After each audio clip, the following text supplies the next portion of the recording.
शीर्षक शरद पूर्णिमा की रात का वो रहस्य जो बड़े बुजुर्ग भी नहीं बताते। परिचय।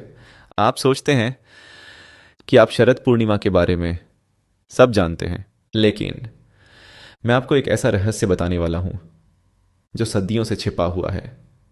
हम एक ऐसी रात की बात कर रहे हैं जहां आसमान से सचमुच एक दिव्य औषधि बरसती है और एक खास खीर एक सुपर दवाई बन जाती है। लेकिन क्या होगा अगर मैं आपसे कहूं कि एक गुप्त तकनीक और एक शक्तिशाली मंत्र है जो इसकी असली शक्ति को अनलॉक कर सकता है। ज़्यादातर लोग, यहाँ तक कि आपके दादा दादी भी, पूरी कहानी नहीं जानते। आज मैं सब कुछ उजागर कर रहा हूँ।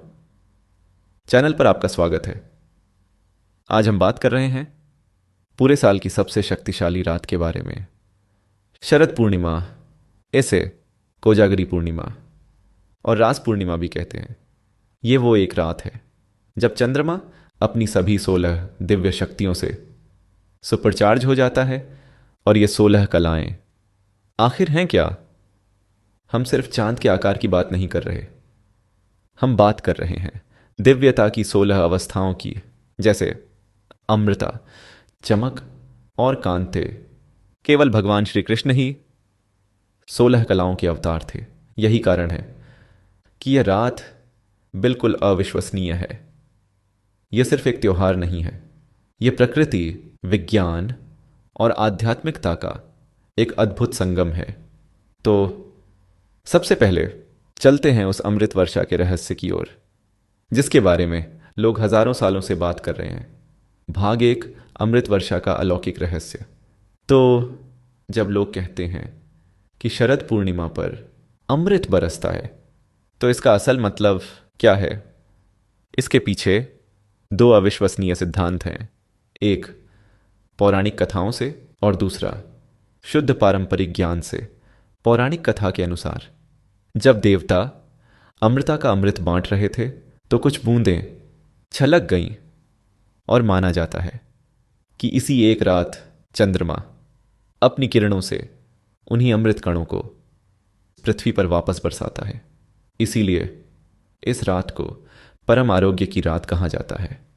अब पारंपरिक विज्ञान की बात करते हैं। हमारे पूर्वज सच में प्रतिभाशाली थे।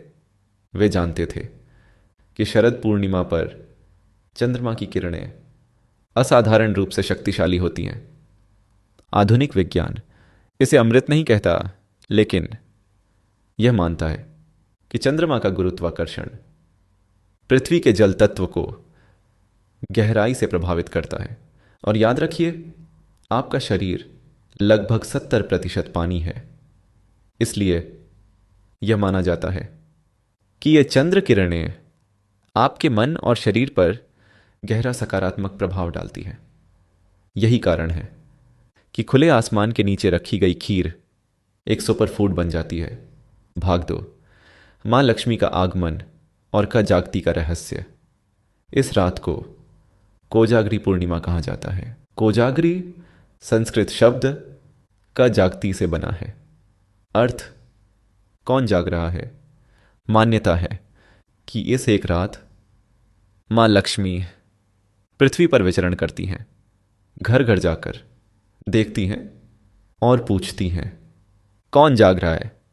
जो जाग रहा होता है सचेत होता है, स्वच्छता, दीपक और ध्यान में लीन होता है। मां लक्ष्मी उसके घर में प्रवेश करती हैं और जो सो रहा होता है वहां से चुपचाप लौट जाती हैं। यह कहानी नहीं है, यह एक चेतावनी है। जागना सिर्फ आंखें खोलना नहीं है, जागना चेतना है। भाग 3, खास विधि और शक्तिशाली मंत्र। अब ध्यान से सुनिए। इस रात का 100% लाभ उठाने के लिए 3 चरण हैं। पहला चरण, अमृत खीर की विधि। देसी गाय का दूध, साबुत चावल और मिश्री। चांदी का बर्तन हो तो सर्वोत्तम, न हो तो कांसा, मिट्टी या कांच, प्लास्टिक कभी नहीं। दूसरा चरण, गुप्त मंत्र। खीर को रात 10 बजे से आधी रात के बीच चांदनी में रखें और मंत्र का 11 बार जाप करें। AUM अमृत कलाश पूरिताय लक्ष्मी प्रियाय सोमाय नमः मम क्षीरम अमृततुल्यम कुरु कुरु स्वाहा यक माँ लक्ष्मी के लिए 108 बार। AUM श्रीं ह्रीं श्रीं कमले कमलालय प्रसीद प्रसीद श्रीं ह्रीं श्रीं AUM महालक्ष्मी आय नमः दायरक जॉनियर। तीसरा चरण पूरी रात जागरण। आधी रात को चंद्र अर्घ्य AUM सोमाय नमः। निष्कर्ष सुबह सूर्योदय से पहले स्नान खीर अब अमृत प्रसाद है। पहले घर की स्त्री, फिर पूरा परिवार। आरोग्य मानसिक शांति, धन और सौभाग्य। अगर आज आपने कुछ असाधारण सीखा है तो लाइक करें, शेयर करें और सब्सक्राइब करें और नीचे कमेंट में अभी लिखें जय मां लक्ष्मी। आप सभी को शरद पूर्णिमा की हार्दिक शुभकामनाएं। ज्योतिष विथ मुकुल त्रेहा।